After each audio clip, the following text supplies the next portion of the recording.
আমাদের এখানে বলেছে ইসি অর্থাৎ একটা ক্যারিয়ার ওয়েভের সমীকরণ দিয়েছে বা বাহক তরঙ্গের সমীকরণ দিয়েছে 20 sin 10⁵ পাইটি এবং এটা মডিউলেটেড সিগন্যাল বা বার্তা একটা বার্তা সংকেতের সিগন্যাল দিয়েছে ইএম সমান সমান 10 sin 100 পাইটি। এই যদি হয় তাহলে আমাকে বলেছে যে মডুলেশন সূচক বা বিরূপাঙ্কের মান কত হবে। তা বিরূপাঙ্ককে বা মডিউলেশন সূচক বা মডিউলেশন ইন্ডেক্সকে আমরা এম এর দিয়ে রিপ্রেজেন্ট করি। আর এম এর সমান সমান হয় মডিউল মেসেজ সিগন্যালের যে অ্যাম্পলিটিউড বা বিস্তার এ এম এবং যেটা বাহক তরঙ্গ তার যে বিস্তার অর্থাৎ এসি, এই দুটোর অনুপাতকে আমরা বলতে পারি মডিউলেশন সূচক।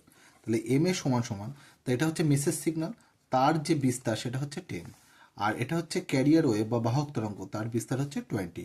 তাহলে এটা হয়ে যাবে 10/20।